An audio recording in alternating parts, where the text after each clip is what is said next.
চাতে focus. Hello everyone, আমি সুচেতা। আমার আরও একটি নতুন ভ্লগে সবাইকে ওয়েলকাম। আজকে মা ব্রেকফাস্টে বানিয়েছে লুচি আর আলুর দম। এই লুচি আলুর দম খেয়ে হাজব্যান্ড আর ছেলে চলে যাবে ওদের নিজেদের বাড়ি, মানে আমার শ্বশুর বাড়িতে। আর আমি লাঞ্চ করে বিকেলবেলায় যাব। মা আজকে লাঞ্চে আমার জন্য স্পেশাল মেনু বানিয়েছে, মাছের মাথা দিয়ে পাঁচমিশালি তরকারি। এই রান্নাটা আমি খুব একটা আমার সংসারে করি না, কারণ এই মাছের কাঁটার জন্য আমার ছেলে আমার হাজব্যান্ড কেউই এই রান্নাটা খেতে চায় না।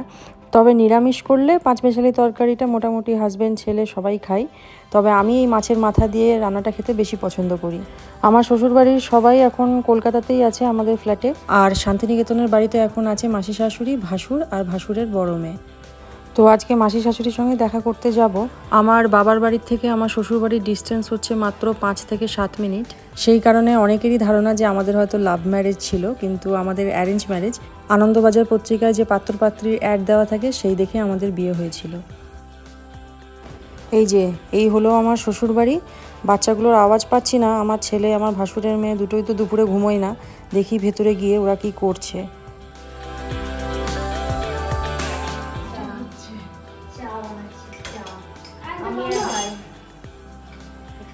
তুমি লেটে এলে কেন? 5 জনের চা করেছি তো। আরেকটা বানিয়ে দেবে আমার জন্য? তাহলে একটু তাহলে ভাই একা ও মায়ের জন্য চাটা বানাতে পারবে না। আমি পারছি না, আমি লাইটারটা জ্বালিয়ে দেবো। ঠিক আছে, তুমি বানাও। তোমাকে আমি শিখিয়েছি চা বানানোটা, তো তুমি আমাকে খাইয়ে এক কাপ চা খাইয়ে দাও। কি করছিলে তোমরা সারাদিন? বদমাইশি। আমরা দুপুরবেলায় যা করেছি কেউ আমরা ওই গাছ থেকে ফুল তুলছিলাম অনেক। গাছ থেকে ফুল তুলে দুটো বাটিতে নিলাম, দিয়ে গুনলাম, দিয়ে কার বেশি আছে দেখলাম, দিয়ে দিদিমার বেশি, দিয়ে সব পেটাল গুলো ছাড়িয়ে একটা বাটিতে দিয়ে সব পেস্ট বানালাম জল দিয়ে, দিয়ে ফুলগুলোকে ফেললাম, ওই জলটাকেও ফেলে দিলাম। তারপরে একটা বল নিয়ে লুকাচ্ছিলাম, খুঁজছিল, এইসব করছিল। চাতে ফোকাস। এই ছুটিতে এই দুজনকে চা বানানো শিখিয়েছি, যাতে ফোন থেকে আর টিভি থেকে একটু দূরে থাকে। তাই 15 দিন হয়ে গেল এই দুজনে মিলেই চা বানাচ্ছে বাড়িতে, যে যখন চা খেতে চাইছে। মাঝে মাঝে আবার দুজনের মধ্যে লড়াইও বেঁধে যাচ্ছে কে আগে চাটা বানাবে। আসার পথে গরম গরম সিঙ্গারা আর মিষ্টি নিয়ে এসেছিলাম, সন্ধ্যাবেলায় সবার খাওয়া হবে বলে। আর এই যে ভদ্রমহিলাকে দেখছেন, ইনি হলেন আমার মাসি শাশুড়ি। আমার হাজব্যান্ডের এই একমাত্র মাসি আর একমাত্র মামা আছেন। মাসি শাশুড়ি থাকেন দুর্গাপুর সাইডে। বাড়ির এরকম পরিস্থিতির জন্য উনি কিছুদিনের জন্য এখানে এসেছেন। দাঁড়ান, ওপরে একবার ডাক পড়েছে আমার, কি বলতে চাইছে একবার শুনে আসি।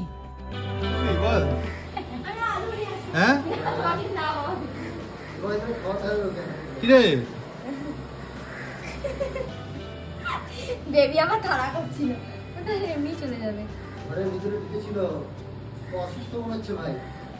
ও ইয়ে হয়ে গেছে, গরমে জল খাওয়ার জন্য এসেছে। জল দেবে? দেখেছেন এখানে প্রচুর হনুমানের উপদ্রব, বাড়ির ভেতরেও ঢুকে যায় এরা। আমরা যেহেতু আর 2 দিন পর চলে যাব কলকাতা, সেই জন্য ভাসুরের মেয়ের সঙ্গে আর দেখাও হবে না, তাই ও ভাইকে আজকে রাখিটা পরিয়ে দিচ্ছে। এই দিদিভাইয়ের তরফ থেকে প্রতি বছরই ভাইয়ের জন্য রাখি পার্সেল যায়। এই বছরই সৌভাগ্য হয়েছে দুজনের, একজনের সৌভাগ্য হয়েছে রাখি পরানোর, আর একজনের সৌভাগ্য হয়েছে রাখি পরার।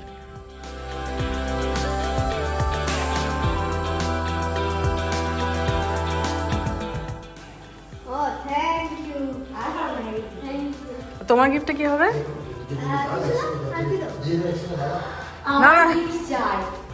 দেবো একটা জড়ি ধরো একটু। রাখিটা তুমি দেখাও। এই 2 ভাই বোনের তখনই ভাব, আবার তখনই আড়ি। কখনো দেখা যায় দুজনে একেবারে গলায় গলায় ভাব, আবার তার 5-10 মিনিট পরেই দেখা যায় এমন তাণ্ডব শুরু হয়ে গেছে দুজনের মধ্যে যে দুজন কান্নাকাটি করে মারামারি করে দুটো রুমে বসে আছে। ভাই বোনের সম্পর্কগুলো বোধহয় এইরকমই হয়। এদের দেখি আর আমার ভাইয়ের ছোটোবেলার কথা মনে পড়ে যায়। আমার আর আমার ভাইয়ের মধ্যে এত ঝগড়া মারামারি হতো, মা একটা নিয়ম করে দিয়েছিল যে তোরা একমাত্র ভাই ফোটার দিনে আর রাখির দিনেই কথা বলবি, তারপর সারা বছর তোরা কথা বন্ধ রাখবি। কিন্তু সে কি আর হতো? সামনের দোকান থেকে 25খানা হাঁসের ডিম দিয়ে গেছে। লোকজনই নেই বাড়িতে, এত ডিম কে যে খাবে কে জানে। হয় ফ্রিজে রাখতে হবে, নয়তো দোকানে ফেরত পাঠাতে হবে। মাসিমণি পুজোয় কেনাকাটা করার জন্য ছেলেকে এখন টাকা দিচ্ছে, আর ছেলে আমাকে টাকাটা হাতে পেয়ে বলছে এই টাকাটা তুমি দিরহামে আমাকে কনভার্ট করে দিও, আমি দুবাই থেকে কিছু কিনে নেব।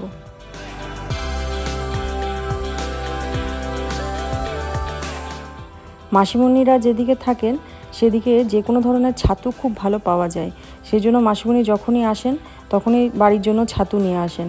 আর আমরা যেহেতু দুবাই চলে যাব সেজন্য মাসিমণি আমাদেরকেও বেশ কিছুটা ছাতু আর তার সঙ্গে কিছুটা তেঁতুল প্যাক করে দিয়েছে, আমি যেন এগুলো দুবাই নিয়ে যাই সঙ্গে করে। মাসিমণি বারবার করে আমাকে বলছিল আমি যেন ওনার ভিডিও না তুলি, কিন্তু আমি তুলেছি, কারণ এই ভিডিওগুলোই আমার অসময়ের সময় কাটানোর সঙ্গী। দুবাইতে যখন আমার একা লাগবে তখন আমার প্রিয় শহর, প্রিয় বাড়ি, প্রিয় মানুষজনদের ভিডিওগুলো দেখবো আর মন ভালো হয়ে যাবে। যাই হোক, আজকের ভিডিওটা কেমন লাগলো অবশ্যই কমেন্ট করে জানাবেন, ভালো লাগলে লাইক শেয়ার করে দেবেন। দেখা হবে খুব তাড়াতাড়ি পরের আরেকটি নতুন ব্লগে। সবাই খুব ভালো থাকবেন, সুস্থ থাকবেন আর অবশ্যই আনন্দে থাকবেন।